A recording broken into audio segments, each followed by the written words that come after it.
أشهد أن محمد رسول الله۔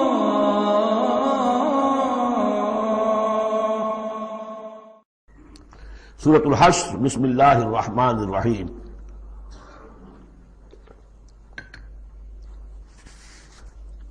سبح للہ ما فی السماوات وما فی الارض۔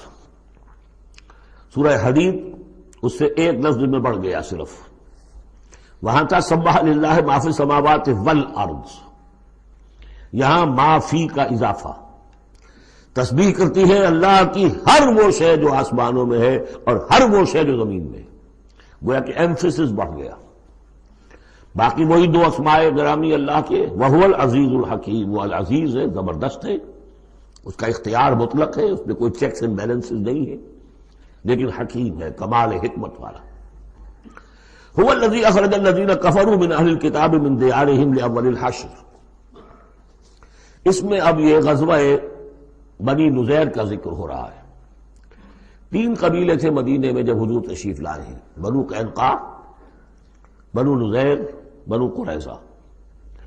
سب سے پہلے ان تینوں سے معاہدہ ہو گیا۔ سب سے پہلے شرارت کی تھی غزوہ بدر کے فوراً بعد، وہ بنو قینقاع نے کی تھی۔ انہوں نے اپنے معاہدے کی خلاف ورزی کی، شرارتیں کی، تو حضور نے ان کو مدینے سے نکال دیا۔ دوسری باری آئی اس کی، یہ ہے بنو نذیر۔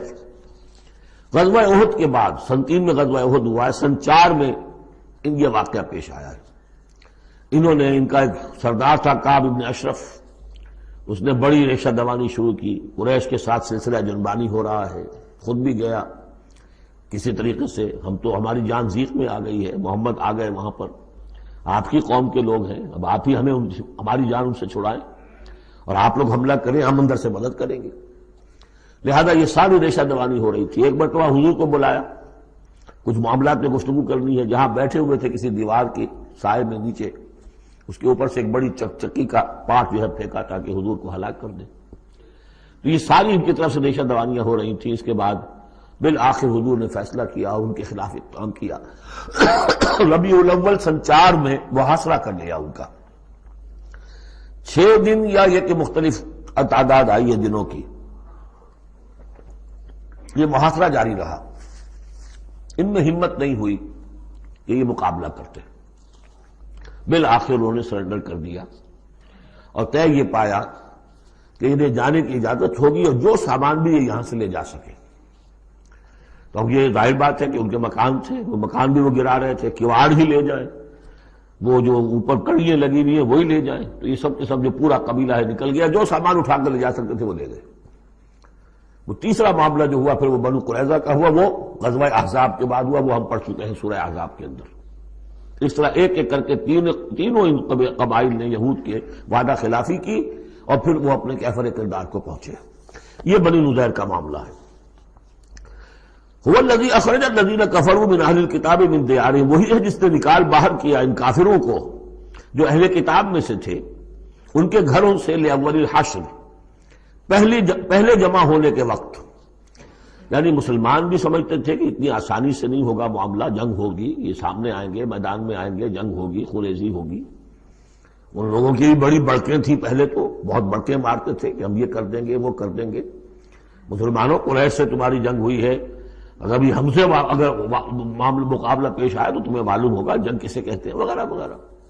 یہ سورہ بنی اسرائیل، سورہ آل عمران کے بالکل شروع میں اس کا تذکرہ ہے۔ لیکن یہ کہ اول الحشر، یا تو اس کا مطلب یہ ہے کہ پہلی ہی مرتبہ جمع ہوئے ہیں مسلمانوں نے، آ کے محاصرہ کیا اور نکل آئے اور ہتھیار رکھ دیے، یا اس سے مراد یہ ہے کہ پہلی مرتبہ تو یہ یہاں سے اب نکالے جا رہے ہیں، پھر ایک وقت آئے گا کہ یہ خیبر سے بھی کھڑے جائیں گے۔ حضرت عمر کے زمانے میں تو جزیرہ نما عرب کو خالی کرا دیا گیا عیسائیوں سے اور یہودیوں سے۔ پھر ایک اور حشر ہونے والا ہے، وہ قیامت کا حشر ہے۔ تو اول الحشر یہ ہے جو ہوا ہے، ان کے ساتھ پیش آیا۔ ما ظننتم ان یخرجوا، مسلمانوں تمہارا بھی گمان یہ نہیں تھا کہ وہ نکل جائیں گے اتنی آسانی سے۔ وظنوا، اور ان کا بھی یہ یقین تھا، انہم مانعتہم حصونہم، کہ ان کے جو قلعے ہیں وہ انہیں بچا لیں گے، ان کی حفاظت کریں گے، من اللہ، اللہ سے۔ فَأَتَاهُمُ اللَّهُ مِنْ حَيْثُ لَمْ يَحْتَسِبُوا، تو اللہ نے تو ان پر حملہ کیا وہاں سے جہاں سے انہیں گمان ہی نہیں تھا۔ یعنی ان کے دلوں میں روب ڈال دیا. باہر سے کچھ کرنے کی ضرورت نہیں اللہ کو، اللہ نے ان کے دلوں میں خوف پیدا کر دیا. وَقَذَفَ فِي قُلُوبِهُمُ الرُّعْبَ، ان کے دلوں میں اللہ تعالیٰ نے روب جو ہے وہ ڈال دیا. یخربون بیوتہم، دیکھ لو وہ خود اپنے گھر جو ہے ان کی تخریب کر رہے ہیں، توڑ رہے ہیں، کوئی کیواڑ نکالنے کو، کوئی کھڑکی نکالنے کو، کوئی چوکٹ نکالنے کو، کوئی اور اوپر کے جو ہے کڑیاں اور شتیر لے جانے کے لیے. یخربون بیوتہم بایدیہم، اپنے ہاتھوں سے بھی تخریب ہو رہی ہے، وایدی المومنین، اور اہل ایمان کے ہاتھوں سے بھی. فاعتبروا یا اولی الابصار، تو اے آنکھوں والوں عبرت حاصل کرو. یہ گویا کہ سنایا جا رہا ہے بنو قریظہ کو بھی، جب تم رہ گئے ہو ایک رہ گیا، عبرت حاصل کرو. وَلَوْلَا أَن كَتَبَ اللَّهُ عَلَيْهِمُ الْجَلَاءَ، اگر اللہ تعالیٰ نے پہلے سے یہ لکھ نہ دیا ہوتا کہ ان کو جلا وطن کیا جائے گا، لَعَذَّبَهُمْ فِي الدُّنْيَا، تو انہیں اور سخت عذاب دیتا دنیا کی زندگی میں. وَلَهُمْ فِي الْآخِرَةِ عَذَابُ النَّارِ، اور آخرت میں تو ان کے لیے آگ کا عذاب ہے ہی. ذَلِكَ بِأَنَّهُمْ شَاقُّوا اللَّهَ وَرَسُولَهُ، یہ اس لیے کہ انہوں نے اللہ اور اس کے رسول سے مخالفت کی، زدم زدہ کی. وَمَن يُشَاقِّ اللَّهَ فَإِنَّ اللَّهَ شَدِيدُ الْعِقَابِ، اور جو اللہ کے ساتھ، جو اس کے ساتھ زدم زدہ کرے، اللہ کے ساتھ اللہ کی مخالفت پر کمر کس لے، تو تم سمجھ لو کہ اللہ تعالیٰ تو پھر سزا دینے میں بہت سخت ہے. مَا قَطَعْتُم مِّن لِینَةٍ أَوْ تَرَكْتُمُوهَا قَائِمَةً عَلَىٰ أُصُولِهَا، جو بھی تم نے لینا، یہ ایک خاص قسم کے کھجور کا درخت ہوتا تھا لینا، ان کے جو یہ گڑھیاں تھیں، ان کے جو مکان تھے، حویلیاں تھیں، ان کے چاروں طرف جو ہے کھجوروں کے اس طرح کی بار سی جیسے لگی ہوئی تھی، ایک طرح کی فصیل کھجوروں کا درخت گھنے. تو جب مسلمانوں نے محاصرہ کیا تو بعض جگہوں سے انہوں نے کھجور کے یہ درخت کاٹے، اس لیے کہ حملہ کرنے کے لیے کھلی جگہ چاہیے تھی. تو انہوں نے پھر پروپیگنڈا بنایا، اسکینڈل بنا دیا، دیکھو یہ اللہ کے رسول بنے پھرتے ہیں اور یہ اہل ایمان، اور یہ درخت کاٹ رہے ہیں. تو یہاں اللہ تعالیٰ نے اہل ایمان کے اس اقدام کی طرف اس کا جواز عطا فرمایا ہے کہ یہ تم نے صحیح کیا، تو غلط کام نہیں کیا. مَا قَطَعْتُم مِّن لِینَةٍ أَوْ تَرَكْتُمُوهَا، تم نے جو بھی وہ کھجور کے درخت کاٹے یا جو بھی تم نے چھوڑ دیے انہیں، قائمۃ علی اصولها، جو اپنی جڑوں پر کھڑے ہوئے ہیں اب بھی، فباذن اللہ، یہ سب اللہ کے اذن سے ہوا ہے. یعنی اللہ کے رسول صلی اللہ علیہ وسلم نے اگر نہیں روکا ہے تو ان کا نہ روکنا گویا کہ اللہ کی طرف سے اس کی ایک منظوری اور اس کی طرف سے اللہ تعالیٰ کی طرف سے امپلائڈ جو ہے اس کی سینکشن ہے. مَا قَطَعْتُم مِّن لِینَةٍ أَوْ تَرَكْتُمُوهَا قَائِمَةً عَلَىٰ أُصُولِهَا فَبِإِذْنِ اللَّهِ وَلِيُخْزِيَ الْفَاسِقِينَ، اور یہ اس لیے تھا تاکہ فاسقوں کو اللہ تعالیٰ رسوا کرے اور ذلیل و خوار کرے. اب اس سورہ مبارکہ کا یہ ایک اہم ترین مضمون آ رہا ہے، اور وہ ہے فے کا مال. مال غنیمت، جب جنگ ہو اور جنگ کے نتیجے میں جو بھی مال ملے وہ مال غنیمت ہے. اس کا حکم سورہ انفال میں آ چکا. خمس جو ہے 5واں حصہ اللہ اور اس کے رسول کے لیے اور رسول کے قرابت داروں کے لیے اور مسکینوں کے لیے اور وابن السبیل اور مسافر کے لیے. 4 حصے تقسیم ہو جائیں گے مجاہدین کے مابین جنہوں نے جنگ میں حصہ لیا، اور ان میں سے جو سواری والے ہوں گے 2 حصہ، اور جو پیدل ہوں گے انہیں اکیلا. یہاں ذکر ہو رہا ہے کہ جنگ کی نوبت نہیں آئی، لہذا یہ مال فے ہے، یہ غنیمت نہیں ہے، یہ مال فے ہے، اور یہ کل کا کل اللہ اور اس کے رسول کا ہے. گویا کہ اس میں کسی کو بھی مسلمان کو کوئی حصہ نہیں ملے گا سوائے اس کے کہ جو اللہ کا رسول کسی کو، فقیر کو، غریب کو، مسکین کو دینا چاہے، وہ الگ بات ہے. وما افاء اللہ علی رسولہ، اور جو مال کے ہاتھ لگا دیا ہے اللہ نے اپنے رسول کے، منہم، ان سے، یعنی بنو نذیر سے، فما اوجفتم علیہ من خیر ولا رکاب، تو دیکھو اے مسلمانوں، تم نے ان پر نہیں دوڑائے نہ اپنے گھوڑے نہ اونٹ. ولکن اللہ یسلط رسلہ علی من یشاء، یہ تو اللہ کی حکمت ہے، مشیت ہے، اس کی قدرت ہے. اللہ تعالیٰ مسلط کر دیتا ہے اپنے رسولوں کو جس پر چاہتا ہے. یہ خاص قدرت خدا بندی سے کہ اللہ نے ان کے دلوں میں رعب ڈال دیا، انہوں نے خود آ کے سرنڈر کر دیا. تو تمہیں تو جنگ کرنے کی نوبت پیش نہیں آئی، لہذا یہ مال غنیمت نہیں ہے. وعلی کل شیء، واللہ علی کل شیء قدیر، اللہ تعالیٰ ہر چیز پر قادر ہے. اب یہ حکم آ رہا ہے، ما افاء اللہ علی رسولہ من اہل القری، جو مال بھی ہاتھ لگا دے اللہ اپنے رسول کے ان تمام بستی والوں سے، فللہ وللرسول ولذی القربى والیتامى والمساکین وابن السبیل. اس کا جو مصرف ہے وہ یہ کہ اللہ اور اس کا رسول، اس سے مراد ہے اسلامی ریاست. پھر رسول کے اپنے اخراجات، اپنی ازواج مطہرات کا دان نفقہ، اپنا جو ذمہ داریاں ہیں معاشرتی، پھر رسول کے قرابت دار. ظاہر بات ہے ذی القربہ جو ہے وہ عام آدمی کے بھی قرابت دار ہیں، ان کے ساتھ حسن سلوک ہوتا ہے، تو رسول کے بھی تو قرابت دار ہیں، اور رسول کا کوئی اور ذریعہ معاش تو ہے نہیں. والیتامی والمساکین وابن السبیل، باقی اس کے علاوہ جو بھی مستحق ہیں، فقراء ہیں، غریب ہیں اور ان کے لیے محتاج ہیں. کہ لا یکون دولۃ بین الاغنیاء منکم، اور یہ اہم ترین اسٹیٹمنٹ آف آبجیکٹیوز ہے. مقصد کیا ہے؟ کہ لا یکون، تاکہ ایسا نہ ہو کہ دولت تمہارے امیروں ہی کے مابین چکر لگاتی رہے. یعنی ظاہر بات ہے کہ اب جو لوگ بھی جو جنگ میں حصہ لیا ہے، جن کے پاس گھوڑے بھی تھے اور اونٹ بھی تھے، اب ان کو دگنے حصے مل جاتے سارے اس مال میں سے، تو گویا کہ جو لوگ پہلے ہی سے کچھ مرفع الحال ہیں، جن کے پاس پہلے ہی کچھ ہے، انہی کی طرف مال اور بڑھ رہا ہے. اور جو بیچارے غریب ہیں وہاں کے، وہ گویا کہ اس سے ان کی غربت کے ازالے کی کوئی شکل نہیں ہو پائے گی.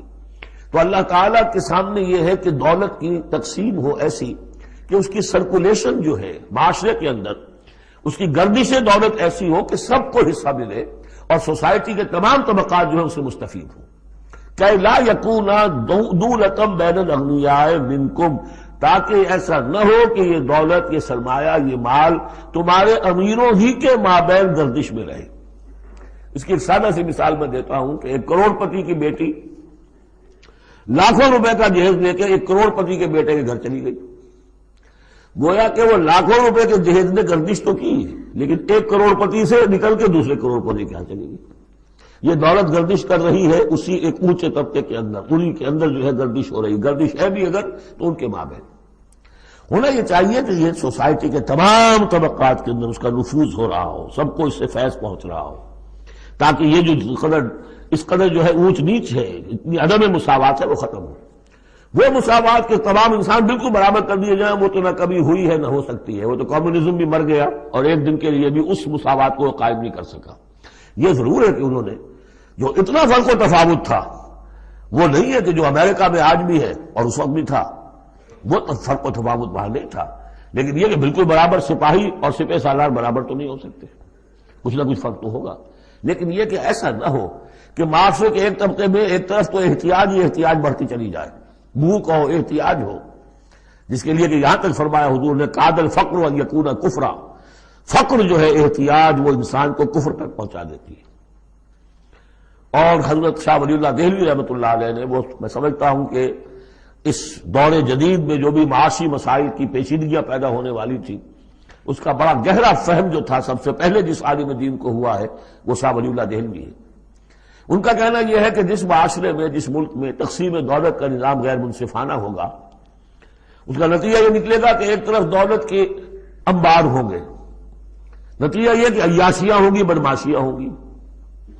دوسری طرف عام لوگ جو ہے وہ ڈھور ڈنگر بن کر رہ جائیں گے، وہ بار برداری کے جانوروں کی حیثیت اختیار کر لیں گے کہ صبح سے لے کے شام تک کمر توڑ دینے والی جو ہے مشقت کر کے بھی بمشکل اپنی ضرورت پوری کر رہے ہیں. تو گویا کہ یہ غیر مساوی نظام تقسیم دولت جو ہے یہ دو دھاری تلوار ہے، ادھر بھی کاٹ رہی ہے ادھر بھی کاٹ رہی ہے.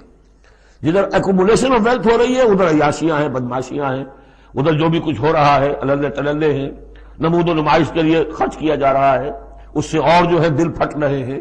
کسی بڑے سیٹ صاحب کی بیٹی کی شادی ہے اور پوری کوٹھی بقع نور بنی ہوئی ہے، ایک ایک پتے کے ساتھ انہوں نے لگا رکھا ہے ایک ایک بل، اور دوسری طرف اس سیٹ کا کوئی نہ کوئی شوفر بھی ہے، کوئی اس کا کھانا پکانے والا ہے، کوئی چوکیدار ہے، کوئی مالی ہے، اور اس کے گھر میں بچی جو ہے بوڑھی ہو رہی ہے اور اس کا ہاتھ پیلا نہیں ہو سکتا اس لیے کچھ نہیں ہے اس کے پاس. تو ان ملازمین کے دل میں ان کی محبت پیدا ہوگی یا نفرت پیدا ہوگی؟ انما یرید الشیطان ان یوقع بینکم العداوۃ والبغضاء، شیطان تو چاہتا ہے تمہارے مابین دشمنی اور بغض کے جذبات پیدا کرے، وہ پیدا ہو رہے ہیں. دوسری طرف فقر ہے، کاد الفقر ویکون کفرا. تو اس میں یہ ہے کہ ضرورت ہے کہ لا یکون دولۃ بین الاغنیاء منکم، نظام ایسا ہونا چاہیے کہ منصفانہ، عادلانہ تقسیم ہو دولت کی، اور اس طرح سے مستقل طبقات بن کر نہ رہ جائے. وما آتاکم الرسول فخذوہ. اب ظاہر بات ہے کہ اس وقت فوری طور پر تو بڑا دھکا لگا ہوگا نا. اوس اور خزرج کے مسلمان جو تھے وہ جب آئے تھے، محاصرہ کیا تھا، توقع انہیں یہ ہوگی کہ مال غنیمت میں سے ہمیں ملے گا. تو فوری طور پر یہ سمجھ لیا آخر انسان تھے، فرشتے تو نہیں تھے نا، تو انہیں یقیناً کوئی دھکا سا لگا ہوگا، شوق پہنچا ہوگا، لہذا اب اس کے لیے جو بھی ایک ایمان کو ان کے جو ہے اپیل کیا جا رہا ہے، وما آتاکم الرسول فخذوہ، اور دیکھو جو رسول تمہیں دے دے وہ لے لو، وما نہاکم عنہ فانتہوا، اور جس چیز سے روک دے رک جاؤ، واتقوا اللہ، اللہ کا تقوی اختیار کرو، ان اللہ شدید العقاب، اللہ تعالی سزا دینے میں بہت سخت ہے۔ للفقراء، اب بیان ہوا کہ جب یہ بیت المال میں چلا جائے گا تو رسول نے تو اپنے اوپر فقر لازم کیا ہوا ہے، رسول نے تو اپنی بیویوں کے نفقہ بڑھانے کی بجائے ایلا کر لیا تھا، سورہ احزاب میں ہم سب پڑھ آئے ہیں۔ رسول یہ کس کو دے گا؟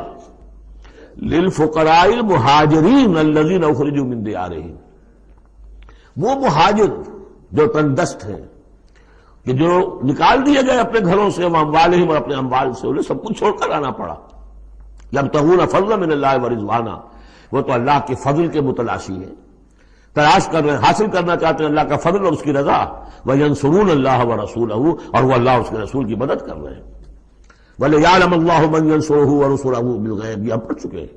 اللہ دیکھنا چاہتا ہے کون ہے وہ جو اللہ کی مدد کرتے ہیں اور اللہ کے رسول کی مدد کرتے ہیں غیب میں ہونے کے باوجود۔ تو یہ لوگ جو ہے جان ہتھیلیوں پر رکھ کر آ گئے، مکے کو انہوں نے چھوڑ دیا، اپنے گھر بار وہاں چھوڑے ہوئے ہیں، اپنے بال بچوں کو چھوڑا ہوا ہے، تو ان کے لیے کوئی چیز نہیں ہے، تو اب اس میں سے مال فے میں سے ان کا حصہ ہوگا۔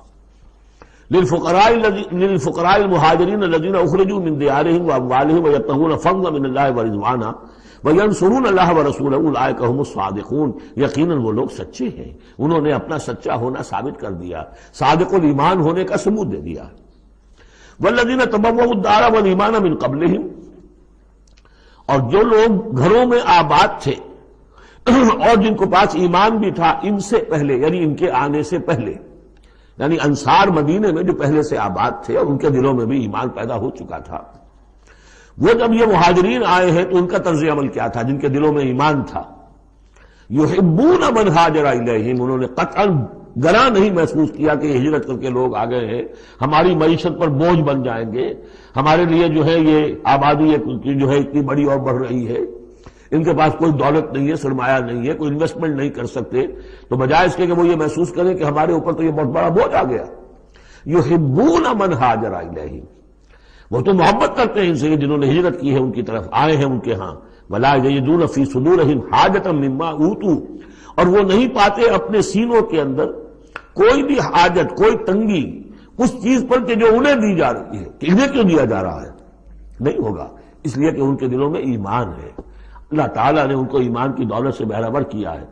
یہ جیسا کہ میں نے عرض کیا کہ انصار میں سے جن حضرات کو توقع تھی کہ اب یہ سارا مال و اسباب جو چھوڑ کر گئے ہیں بنو نذیر، اس میں سے ہمیں بھی حصہ ملے گا، اور جب یہ طے ہو گیا کہ یہ سارا مال فے ہے، یہ مال غنیمت ہے ہی نہیں، تو آخر فوری طور پر تو ایک دھکا سا لگا ہوگا۔ یہ ساری آیات در حقیقت ان کی تشفی کے لیے، تسکین کے لیے، ان کے جذبہ ایمان کو اپیل کرتے ہوئے اللہ اور اس کے رسول کے حوالے سے بات کی جا رہی ہے، اور جو بھی ان کے اندر ایمان تھا در حقیقت اس کا اعتراف کرتے ہوئے کہ والذین تبوؤا الدار والایمان من قبلہم یحبون من ہاجر الیہم، وہ تو محبت کرتے ہیں ان لوگوں سے جو ہجرت کر کے ان کے ہاں آ گئے ہیں، ولا یجدون فی صدورہم حاجۃ مما اوتوا، اور انہیں ہرگز کوئی تنگی محسوس نہیں ہوتی اس معاملے پر کہ جو انہیں دیا جا رہا ہے مہاجرین کو، وَيُؤْثِرُونَ عَلَىٰ أَنفُسِهِمْ وَلَوْ كَانَ بِهِمْ خَصَاصَةٌ، اور وہ تو اپنے اوپر ترجیح دیتے ہیں دوسروں کو خواہ ان کے اپنے اوپر تنگی ہو، یعنی انصار بھی سب کے سب جو ہے وہ دولت مند تو نہیں تھے، ان میں بھی غریب بھی تھے، لیکن یہ کہ چاہے وہ خود تنگدست ہوں، لیکن یہ کہ وہ دوسروں کو ترجیح دیتے ہیں، انہوں نے اپنے مہاجر بھائیوں کے لیے ایثار کیا ہے، قربانی کی ہے۔ ایثار جو ہے اس کے معنی ہوتی ہے ترجیح کرنا، کسی کو مقدم رکھنا۔ یؤثرون علی انفسہم ولو کان بہم خصاصہ، اپنے اوپر ان کو ترجیح دے رہے ہیں اگرچہ ان کے اپنے ہاں بھی تنگ دستی ہے، خواہ ہو ان کے ہاں تنگ دستی۔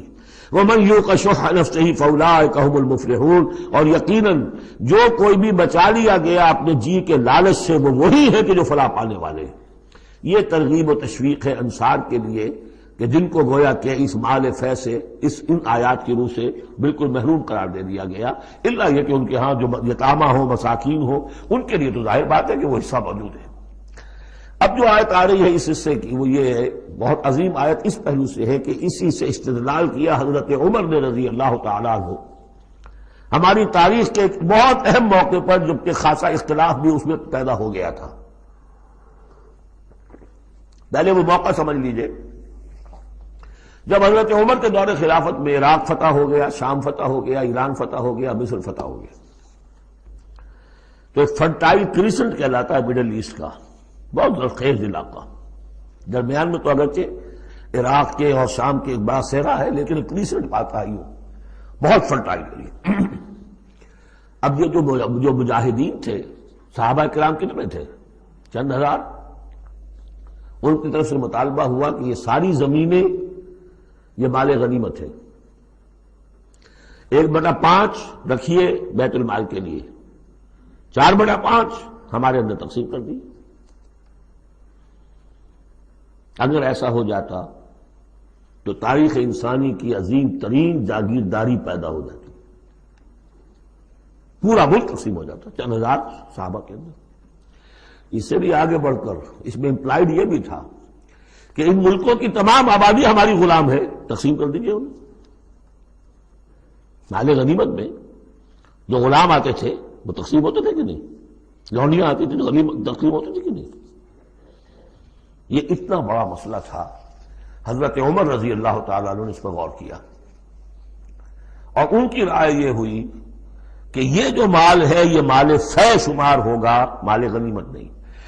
مال غنیمت صرف وہ ہوگا جو کسی جنگ میں مارکے کے عین مقام پر جو چیز ملے گی، جو تلواریں دشمن کے ہاتھ سے آپ کے ہاتھ لگ گئیں، زرہیں ہیں اور سامان ہے، یا بیڑے بکریاں ہیں، ان کے بھی تو راشن ساتھ ہوتے تھے کہ نہیں، گھوڑے ہیں، اونٹ ہیں، یا وہاں جو پی او ڈبلیوز ہوں گے جو وہاں گرفتار ہوں گے، جو لڑنے والے، یا عورتیں اگر وہاں ساتھ ہوں گی وہ کنیزیں بنائی جائیں گی.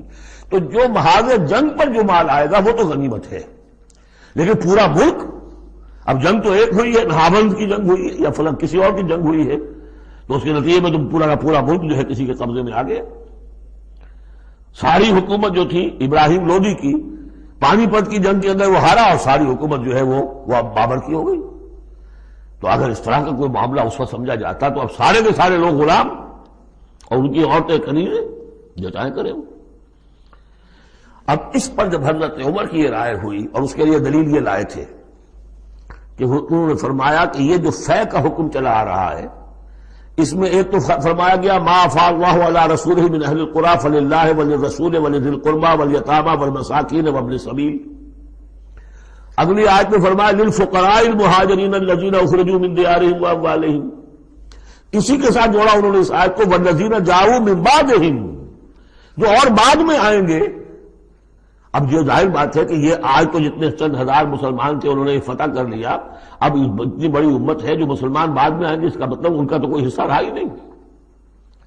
یہ بیت المال کے حصہ کی ملکیت قرار پائیں گی ساری زمینیں، تاکہ یہ امت مسلمہ کی ایک کلیکٹو ملکیت ہو، collective ownership of the whole مسلم امہ، تاکہ اس سے جو بیت المال کے اندر خراج آئے گا اس خراج سے تمام مسلمانوں کی بہبود، اور یہ کہ اللہ کے دین کی آگے نشر و اشاعت، اس کا ایک مکمل نظام، اور جو ہماری حدیں ہیں تو سرحدوں کے اوپر جو ہے فوجی پہرا، اور اس کے لیے باقاعدہ فوج رکھنا، اس کے لیے مسلسل جو ہے آمدنی چاہیے، اس سب کے لیے حضرت عمر نے کہا کہ یہ مال فے قرار پائے گا ان لوگوں کی اس آیت کی روح سے، کہ اس میں حق صرف انہی کا نہیں ہے کہ جو اس وقت ہیں، والذین جاؤوا من بعدہم، وہ جو لوگ ان کے بعد آئیں گے ان کا بھی اس کے اندر حق ہے. اس آیت سے انہوں نے استدلال کیا رضی اللہ تعالی عنہ. اور یہ بھی میں آپ کو بتا دوں کہ صحابہ میں سے بڑے اہم صحابہ نے حضرت عمر سے اختلاف کیا، ان کا نہیں یہ مال غنیمت ہے تقسیم کیجیے.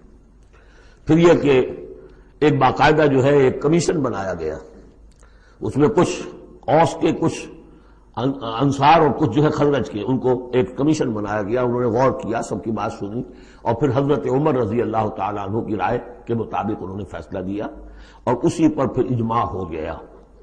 اور اس سے اب مسلمان ممالک کے اندر جو اراضی ہیں ان کی دو مستقل قسمیں بن گئی ہیں، ایک اراضی عشری، ایک اراضی خراجی.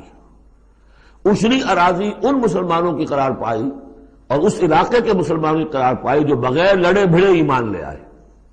جیسے مدینے کے لوگ، حضور نے مدینے کو فتح تو نہیں کیا بلکہ وہ تو خود لے کر آئے حضور کو، تو وہاں کی زمینیں انہی کے قبضے میں رہی. عشری زمین قبضے میں ہوتی ہے، ملکیت ہوتی ہے مسلمان کی، اس میں سے عشر ہوگا پیداوار کا 10واں حصہ یا 20واں حصہ۔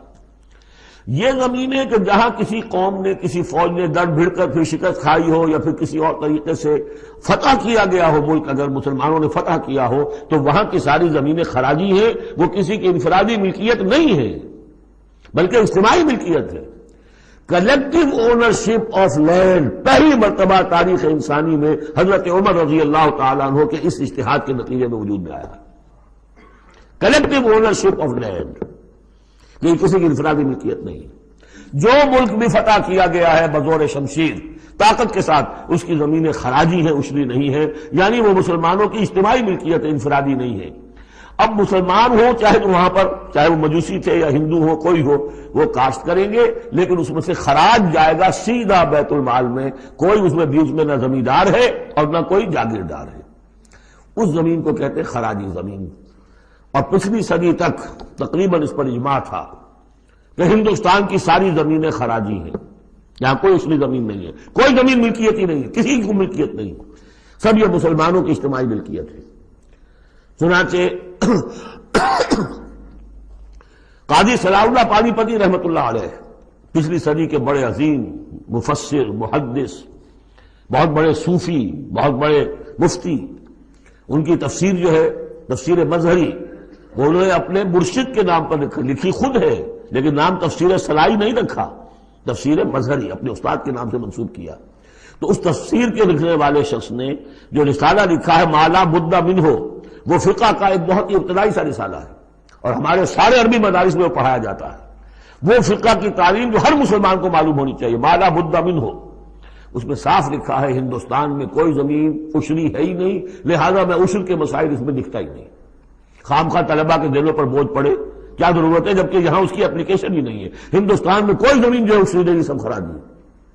خراجی ہے تو اس کا نتیجہ کیا نکلتا ہے کہ بالکل نیا بندوبست اراضی ہو سکتا ہے، ان جاگیرداروں سے زمین واپس لی جا سکتی، ملکیت ہی نہیں ہے ان کی۔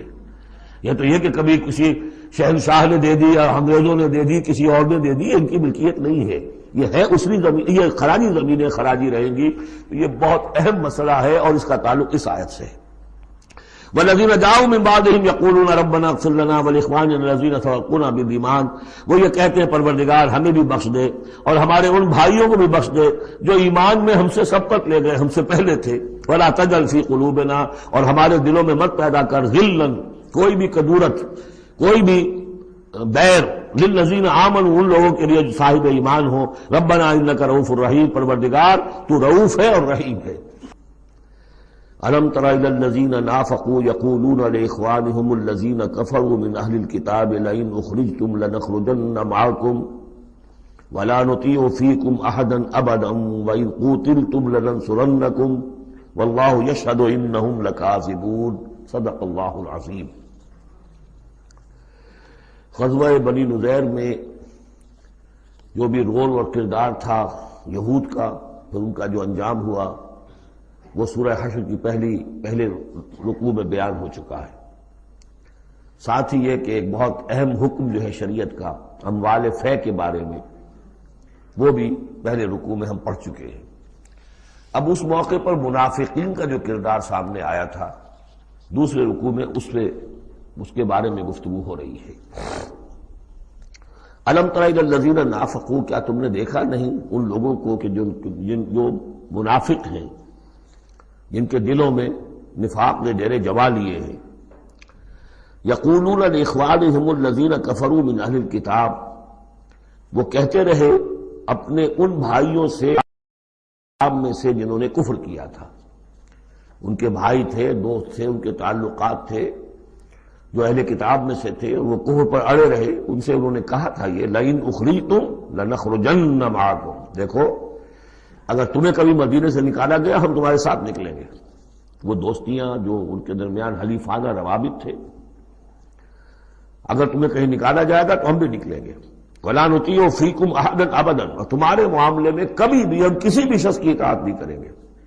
یعنی ٹھیک ہے ہم ایمان تو لے آئے ہیں، مسلمانوں میں شامل ہو گئے ہیں، اور ہم محمد کا حکم مانتے بھی ہیں بعض معاملات کے اندر، لیکن یہ ہے کہ تمہارے ساتھ ہماری دوستی ہے وہ پختہ ہے، تمہارے ساتھ ہمارے حلیفانہ تعلقات ہیں وہ بہت قدیمی ہے، اور ہمارا تمہارے معاملے میں جو ہے ہمارا طرز عمل تبدیل نہیں ہوگا، اور اگر کوئی اقدام محمد نے صلی اللہ علیہ وسلم تمہارے خلاف کرنے کا فیصلہ کیا تو ہم اس میں ان کا ساتھ نہیں دیں گے۔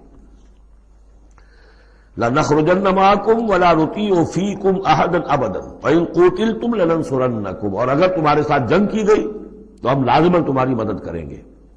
وَاللَّهُ يَشْهَدُ إِنَّهُمْ لَكَاذِبُونَ، اور اللہ گواہی دیتا ہے کہ وہ جھوٹ بول رہے تھے۔ لَئِنْ أُخْرِجُوا لَا يَخْرُجُونَ مَعَهُمْ، اگر وہ نکالے جائیں گے وہ ان کے ساتھ نہیں نکلیں گے۔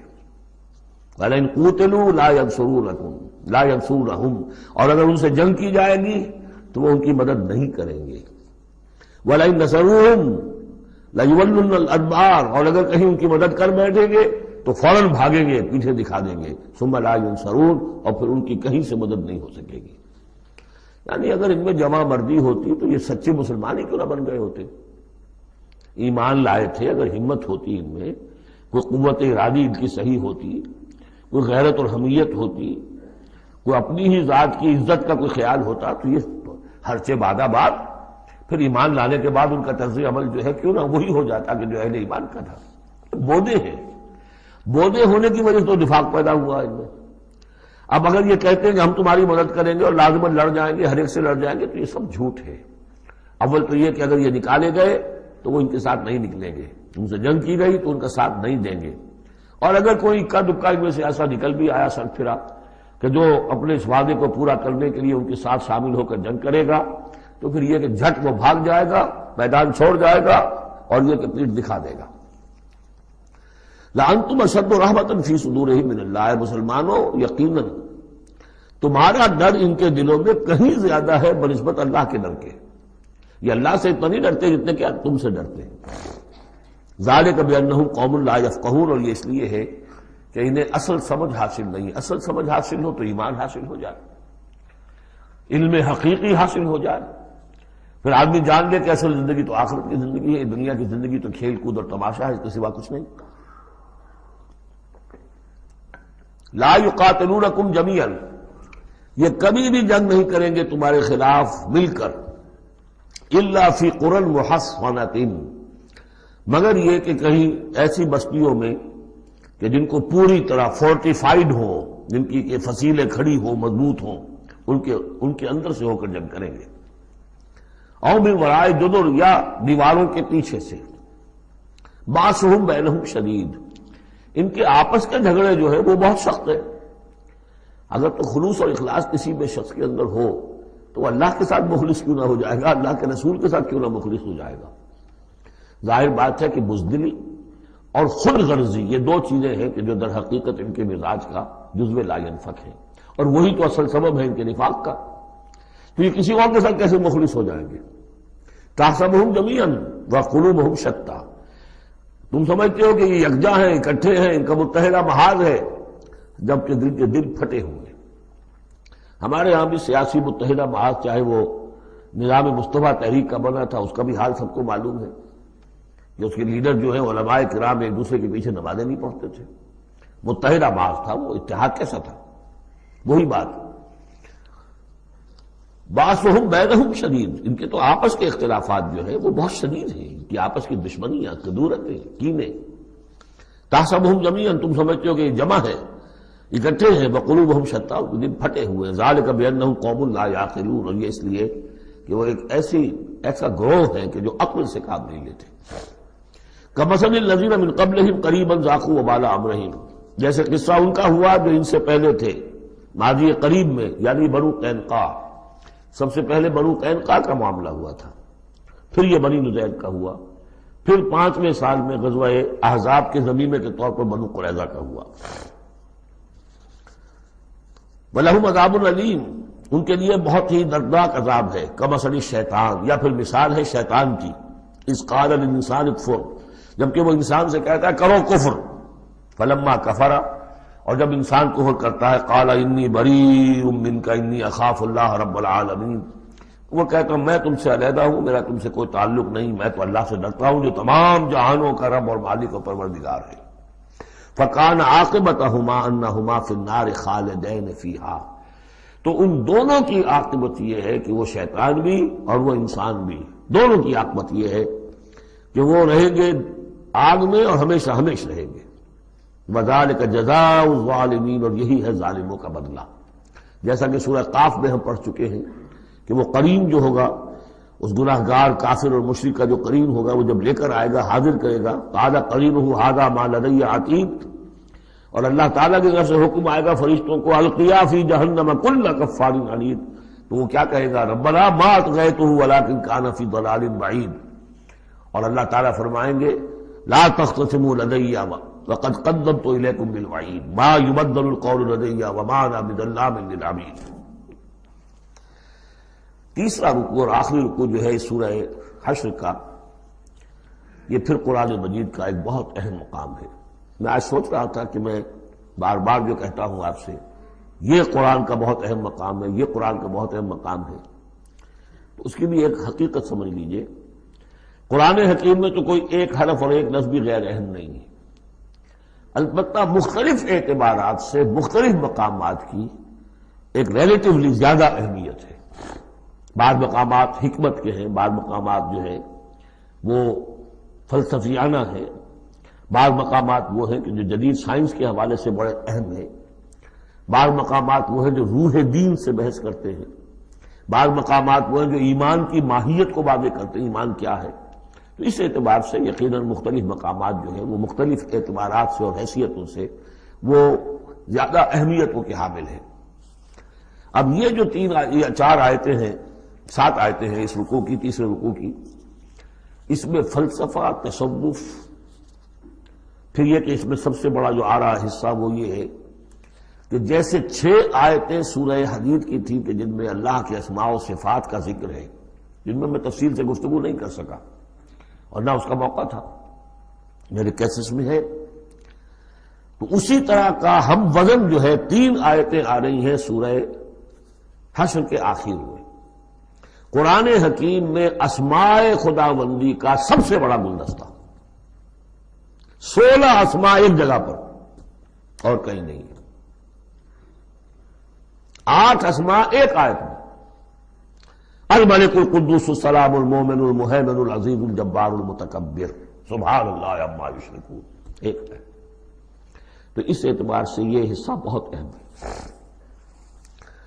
فرمایا یا ایھا الذین آمنوا اتقوا اللہ ولتنظر نفس ما قدمت لغد واتقوا اللہ ان اللہ خبیر بما تعملون، اہل ایمان اللہ کا تقوی اختیار کرو، اور چاہیے کہ ہر جان یہ دیکھتی رہے کہ اس نے کل کے لیے کیا آگے بھیجا ہے۔ اللہ کا تقوی اور آخرت کا احساس، کل کے لیے کیا بھیجا، ما قدمت لغد، یہ بڑی کل ہے۔ ایک کل تو وہ ہے کہ جو کل سورج طلوع ہوگا تو شروع ہو جائے گی، اور ایک بڑی کل وہ ہے آنے والی ہے جو بعث بعد الموت کے بعد آنے والی ہے، وہ بڑی کل ہے۔ اس کل کے لیے کیا بھیجا ہے آگے، کیا سامان ہے، کیا توشہ ہے، کیا تم نے کمائی ہے جو جمع کرائی ہے، وہ جو اس کائناتی حکومت کا جو سب سے بڑا ریزرو بینک ہے، امپیریل بینک ہے اس کائنات کا، اللہ تعالیٰ کے ہاں کیا جمع کرایا۔ اور دیکھیے 2 مرتبہ ایک آیت میں واتقوا اللہ، اللہ کا تقوی، اللہ کا خوف، لیکن یہ خوف اصل میں اس طرح کا خوف نہیں ہوتا جو کسی خوفناک شے کا خوف ہوتا ہے۔ ایک ہے شیر کا خوف یا سانپ کا خوف، ایک خوف والد کا خوف ہوتا ہے، وہ محبت کے تحت ہوتا ہے، میرے والد جو ہے ناراض نہ ہو جائیں، میں اپنے والد کے احساسات اور جذبات کو مجروح نہ کر بیٹھوں، وہ مایوس نہ ہو جائے مجھ سے، اللہ ناراض نہ ہو جائے، یہ خوف۔ یا ایھا الذین آمنوا اتقوا اللہ ولتنظر نفس ما قدمت لغد واتقوا اللہ ان اللہ خبیر بما تعملون، یقیناً جو کچھ تم کر رہے ہو اللہ اسے باخبر ہے۔ اگلی آیت ہے جسے علامہ اقبال نے قرار دیا کہ ان کے فلسفہ خودی کی سورس یہ ہے۔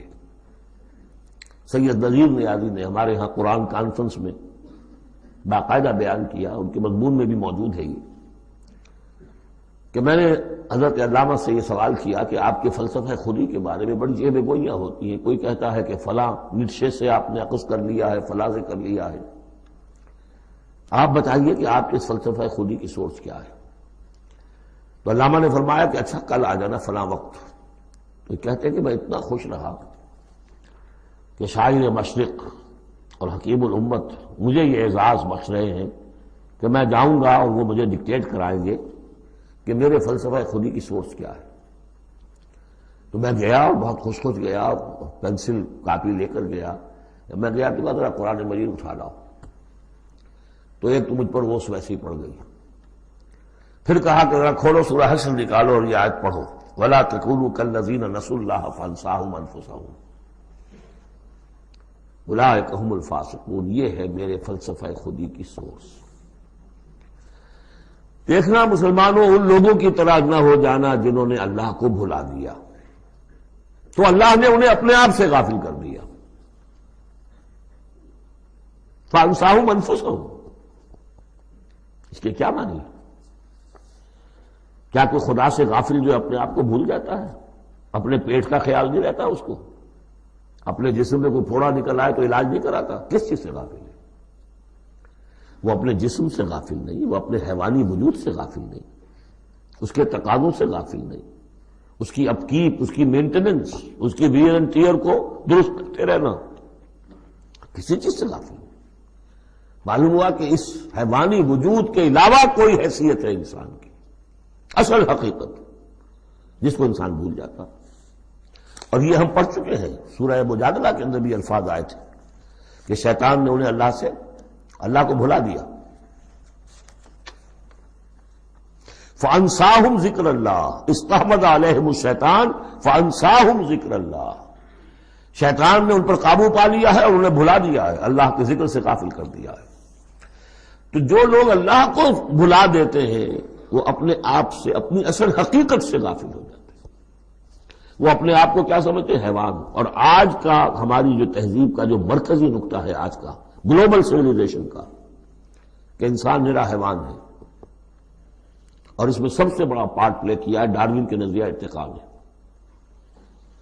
حیوان جیسے اور حیوان ہے ویسا حیوان انسان ہے. اتنا ہی فرق ہے نا جتنا گھوڑا اور گدھا.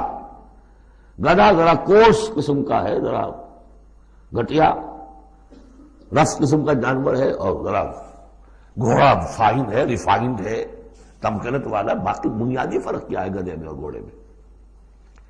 اسی طرح گوریلا اور شمپینزی اور انسان، کیا فرق ہے؟ اتنا ہی فرق ہے جتنا گدھے اور گھوڑے میں ہے، اتنا ہی گوریلا اور شمپینزی اور انسان میں. کوئی فرق نہیں. وہی موٹیوز جو ان کے ہیں وہی موٹیوز ان کے ہیں، سارے وہی موٹیوز ہیں. سائیکالوجی ہے تو اسی پر چل رہی ہے.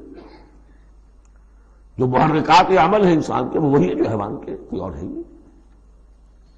یہ ہے اصل میں اس دور کا المیہ، اللہ کو بھول جانا اور اپنی اصل حقیقت یعنی روح. اللہ کو بھلاؤ گے تو تمہارے اندر جو ڈیوائن ایلیمنٹ اس نے پھونکا تھا اس سے غافل ہو جاؤ. اب کیا رہ گئے تم میرے حیوان. میں نے آپ کو اس سے پہلے بھی وہ اپنشد کا جملہ سنایا ہے. Man in his ignorance identifies himself with the material sheaths which encompass his real self. Real self تو میری انا ہے، میری خودی ہے. اور یہ انا خودی فلسفیانہ الفاظ ہے کس شے کے لیے؟ وہ جو روح ہے میرے اندر ہے، نور تجلی بھی اسی خاک میں پنہاں، غافل تو نرا صاحب ادراک نہیں ہے. نقطہ نوری کے نام او خودی، زیر خاک ماں شرار زندگی. لیکن اس سے غافل، جب اس سے غافل حیوان رہ گئے. جب حیوان ہو گئے اولئک ھم الفاسقون. تو حیوان کے لیے تو کوئی مورل لا ہے نہیں. اور ارلی فرینچ لٹریچر جو ہے پچھلی سینچری کا وہ سارا اسی پر بیسڈ ہے. وہ ساری دلیل یہاں سے لاتے ہیں کہ انسانوں نے اپنے اوپر قیدیں لگانی ہے. بیوی بیٹی ماں میں فرق کرنا، حیوانات میں کوئی فرق کرتا ہے؟ نیوڈسٹ کلب سے اگر پوچھے کہتے ہیں حیوانات میں سے کوئی لباس پہنتا ہے؟ انسان نے خواب کا تکلف ایجاد کر دیا. ان کے لیے سورس ہے وہی حیوانوں کی زندگی، انہیں سے سبق حاصل کرو. یہ ہے انسان کے اندر صرف حیوان نہیں ہے. جیسے کہ شیخ سعدی نے کہا تھا آدمی زیادہ طرفہ معجون است از فرشتہ سرشتہ وز حیوان. یہ جو انسان ہے آدم زاد، یہ ایک معجون مرکب ہے، اس میں فرشتہ بھی، فرشتہ کہتے ہیں گوندنے کو، آٹے کو پانی کو ملا کر گوندتے ہیں آپ، یکجان کرتے ہیں، تو از فرشتہ وز حیوان، اس میں ایک فرشتہ بھی ہے ایک حیوان بھی ہے، دونوں گندے ہوئے۔ فرشتہ ہے روح، عالم امر کی شے، اور وہ نور سے پیدا کیا۔ روح بھی روح عالم امر کی شے، یہ سلونک عن الروح قل الروح من امر ربی، یہ بھی نور سے پیدا کی گئی، نقطہ نوری یہی ہے۔ تو وَلَا تَكُونُوا كَالَّذِينَ نَسُوا اللَّهَ فَأَنسَاهُمْ أَنفُسَهُمْ أُولَٰئِكَ هُمُ الْفَاسِقُونَ لا يستوی اصحاب النار واصحاب الجنہ، دیکھو برابر نہیں ہو سکتے آگ والے اور جنت والے، اصحاب الجنت هم الفائزون، یقیناً جنت والے ہی کامیاب ہوں گے۔ اللہم ربنا اجعلنا منہم، اللہم ادخلنا الجنت مع الابرار، اللہم اجرنا من النار، یا مجیرو یا مجیرو یا مجیر۔ اس کے بعد آیت آئی ہے قرآن مجید میں عظمت قرآن کے بیان میں عظیم ترین آیت، لو انزلنا هذا القرآن على جبل لرأيته خاشعا متصدعا من خشیۃ اللہ، اگر ہم اس قرآن کو اتار دیتے کسی پہاڑ پر تو تم دیکھتے کہ وہ دب جاتا، متصدعا پھٹ جاتا، من خشیۃ اللہ، اللہ کے خوف سے۔ میں نے جو شروع میں تعارف قرآن پر جو گفتگو کی تھی اس میں اس کا حوالہ دیا تھا عظمت قرآن کے لیے۔ قرآن ایز سچ، قرآن فی نفسہ ہی اس کی عظمت کیا ہے، ایک ہے قرآن کی افادیت کیا ہے، دو چیزیں جدا ہیں، ایک فی نفسہ ہی وہ کیا ہے، اس کی عظمت کیا ہے، ایک یہ کہ اس کا فائدہ کیا ہے، افادیت کیا ہے۔ افادیت پر بہت سی آیت پڑھ چکے، لیکن خاص طور پر دو آیتیں سورہ یونس کی، یا ایھا الناس قد جاءتکم موعظۃ من ربکم وشفاء لما فی الصدور وہدی ورحمۃ للمؤمنین قل بفضل اللہ وبرحمتہ فبذلک فلیفرحوا ھو خیر مما یجمعون۔ لیکن قرآن فی نفسہ ہی، اگر ہم اسے اتار دیتے کسی پہاڑ پر تو تم دیکھتے کہ وہ دب جاتا، پھٹ جاتا۔ اور اس کے لیے میں تشریح کر چکا ہوں، سورہ اعراف میں جو معاملہ ہوا تھا کہ حضرت موسیٰ علیہ السلام نے فرمایا، عرض کیا تھا اللہ سے رب ارنی انظر الیک، اور اللہ نے فرمایا کہ تم مجھے نہیں دیکھ سکتے، لن ترانی ولکن انظر الی الجبل فإن استقر مکانہ فسوف ترانی، ذرا اس پہاڑ کو دیکھو، ہم اپنی تجلی اس پر ڈالیں گے، اگر وہ سہار جائے، کھڑا رہ جائے اپنی جگہ پر، برداشت کر جائے تو تم بھی سمجھنا کہ ہاں ہمیں دیکھ سکو گے۔ فلما تجلی ربہ للجبل، جب اس کے رب نے ایک اپنا پرتو، ایک جلوہ، ایک تجلی کیا ہے؟ روشنی، ایک نور، اس نور کا جو اللہ نے تعالی نے وہ پرتو ڈالا اس پہاڑ پر، جعلہ دکا وخر موسیٰ صعقا، وہ ریزہ ریزہ ہو گیا، اور تجلی باری تعالیٰ، ذات باری تعالیٰ کی تجلی کے بالواسطہ مشاہدے کا اثر ہوا ہے کہ حضرت موسیٰ بے ہوش ہو کر گر گئے۔ اب نوٹ کیجئے، یہ بالکل وہی بات ہے جو تمثیل کی شکل میں آ رہی ہے۔ فرق کیا ہے؟ وہ تجلی ذات تھی باری تعالیٰ کی، یہ تجلی صفات ہے۔ کلام اللہ، اللہ کا کلام ہے، کلام متکلم کی صفت ہوتا ہے، اس کی بھی تاثیر وہی ہے جو ذات باری تعالیٰ کی تاثیر ہے۔ اس کو علامہ اقبال نے ادا کیا ہے، فاش گویم آنچ در دل مضمرست، میں صاف ہی کھول کے بیان کر دوں جو میرے دل میں مضمر ہے، چھپی ہوئی بات ہے۔ این کتابیں نیست چیزیں دیگر است، یہ قرآن کتاب نہ سمجھو، اسے کتاب نہیں کچھ اور ہے۔ کیا ہے؟ مثل حق پنہاں ہم پیداست، آج ہم نے وہ آیت بھی پڑھ لی، الظاہر والباطن، اللہ ظاہر بھی ہے الباطن بھی ہے، تو ذات باری تعالیٰ جیسے الظاہر بھی ہے الباطن بھی ہے، اسی طرح مثل حق پنہاں وہ ہم پیداست، یہ چھپا ہوا بھی ہے اور ظاہر بھی ہے، سامنے بھی ہے۔ اس لیے میں بیان کر چکا ہوں وہاں سورہ واقعہ میں، لا یمسہ الا المطہرون، جب تک کہ اندر پاک نہ ہو چکا ہو قرآن کے حقیقی معرفت اور معانی تک انسان پہنچ نہیں سکتا، چھلکوں تک رہے گا، ہڈی ہوگی اس کے ہاتھ میں، گودا نہیں ہوگا اس کے پاس۔ ناز قرآن مغزہ برداشتے استخاں پیش سگاں انداختے، یہ مغز تک نہیں پہنچ سکتا۔ وہ ہے اصل میں قرآن مجید کا معاملہ کہ تجلی صفات باری تعالی صفت ہے کلام کی، اور کلام میں آپ کو معلوم ہے متکلم کی پوری شخصیت جو ہے منعکس ہو جاتی ہے۔ کوئی شخص ہے، کوئی بھٹیارن ہے، کوئی اور ہے، بڑبونجا ہے، اب ان کی اپنی زبان ہے، ان کا ایک جملہ آپ سنیں گے پتہ چل جائے گا یہ کون بول رہا ہے، یہ کون بول رہی ہے، اس لیے کہ پوری شخصیت، ان کا ذہن و فکر کا حدود اربع، ان کی تہذیب و تمدن کے ساتھ کس درجے ان کا کوئی تعلق ہے یا نہیں ہے، سب واضح ہو جائے گا۔ تانک بازی راگ پایا تو اللہ کا کلام ہے یہ۔ لو انزلنا هذا القرآن على جبل لرأيته خاشعا متصدعا من خشية الله وتلك الامثال نضربها للناس لعلهم يتفكرون۔ اور یہ مثالیں ہیں جو ہم لوگوں کے لیے بیان کرتے ہیں تاکہ وہ فکر کریں، غور کریں، سوچیں۔ اب یہاں سے وہ 3 آیتیں شروع ہو رہی ہیں، وہاں 6 تھیں۔ صفات اور اسماء ہمارے ہاں جو ایمان کے لیے جو یاد کیے ہوں گے آپ نے، اگر اللہ تعالیٰ نے بچپن میں یہ موقع آپ کو دیا ہو تو ایمان مجمل، ایمان مفصل۔ ایمان مجمل کے الفاظ کیا ہے؟ آمنت باللہ و ملائکتہ، آمنت باللہ کما ہوا باسمائہ و صفاتہ وقبلت جمیع احکامہ۔ تو اسماء اور صفات باری تعالیٰ کے موضوع پر سورہ حدید کی پہلی 6 آیات، یہ قرآن مجید کا ذروہ سلام ہے، چوٹی، سلام، چوٹی۔ ذروہ کہتے ہیں اونٹ کے کوہان کو، کوہان کی بھی اونچی جو سب سے نمایاں شے ہوتی ہے۔ اسماء پر یہ سب سے بڑا گلدستہ ہے۔ اور ایک خاص بات جو میں نے وہاں نوٹ نہیں کرائی تھی آپ کو، سورہ حدید میں واحد مقام ہے قرآن مجید کا جہاں اسماء باری تعالیٰ کے مابین حرف عطف واو آیا ہے، هو الاول والآخر والظاہر والباطن، اور کہیں نہیں۔ 4 اسماء آئے ہیں سورہ جمعہ کے شروع میں، یسبح للہ ما فی السماوات و ما فی الارض الملک القدوس العزیز الحکیم، کوئی حرف واو نہیں۔ اور 8 اسماء آئیں گے یہاں پر، الملک القدوس السلام المومن المہیمن العزیز الجبار المتکبر، کوئی حرف واو نہیں۔ وہو العزیز الحکیم، یہ نہیں هو العزیز والحکیم نہیں۔ اس کی وجہ کیا ہے؟ اللہ تعالیٰ کے تمام اسماء، اللہ کی تمام صفات اس کی ذات میں بیک وقت موجود ہیں۔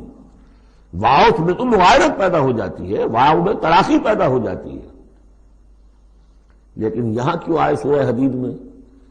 اس لیے کہ اول و آخر بیک وقت نہیں ہو سکتے، وہ حال عقلی ہے۔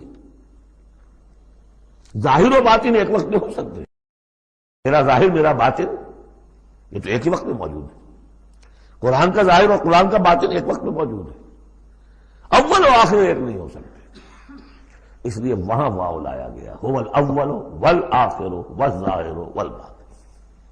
بہرحال اب یہاں پر نوٹ کیجیے، هو اللہ الذی لا الہ الا هو، وہی ہے اللہ جس کے سوا کوئی الہ نہیں، عالم الغیب والشہادہ، جاننے والا ہے کھلے کا اور چھپے کا، وہ بھی جو تمہارے سامنے ہے اور وہ بھی کہ جو تمہاری نگاہوں سے پوشیدہ ہے۔ اس لیے کہ یہ غیب اور شہادہ جو ہے یہ ہمارے اعتبار سے، اللہ کے اعتبار سے نہیں۔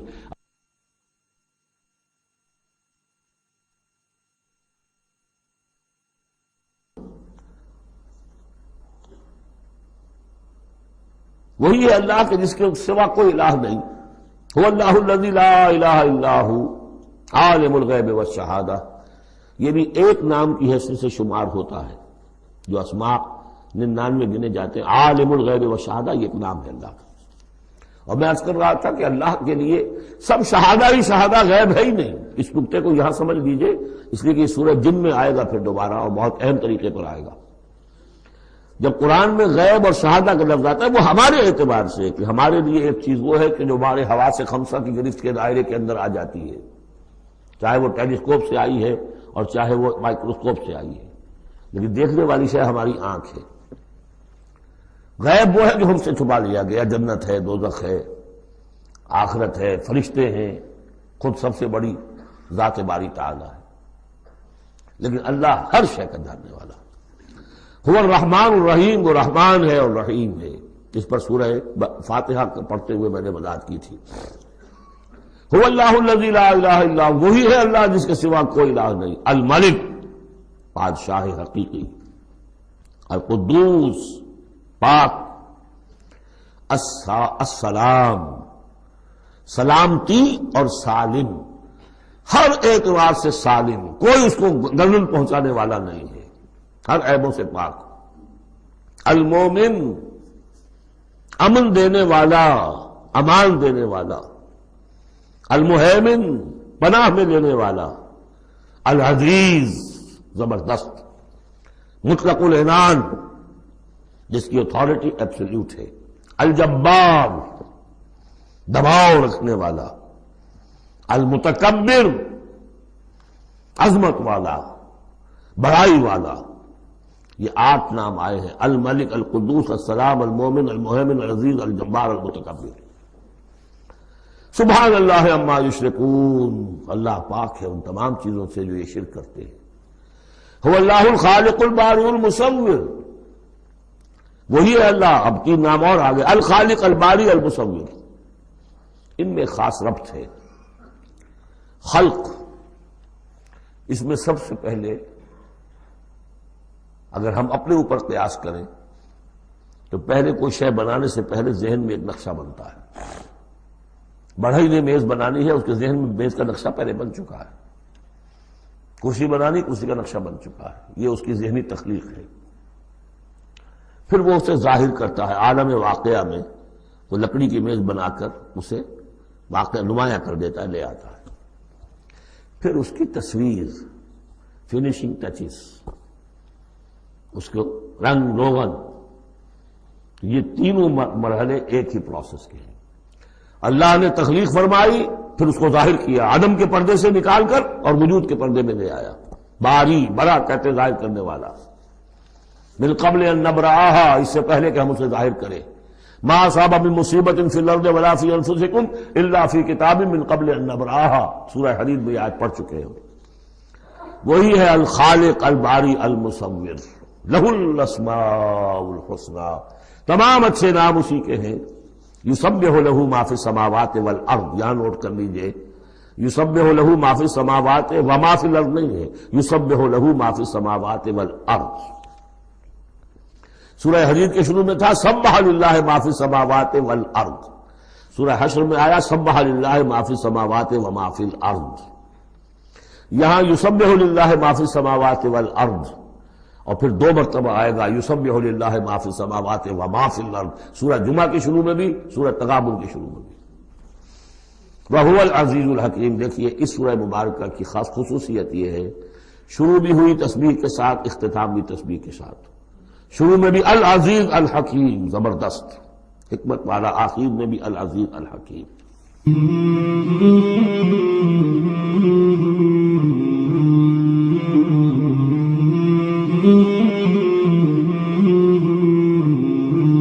مولاي صل وسلم دائما أبدا على حبيبك خير الخلق كلهم. مولاي صل وسلم دائما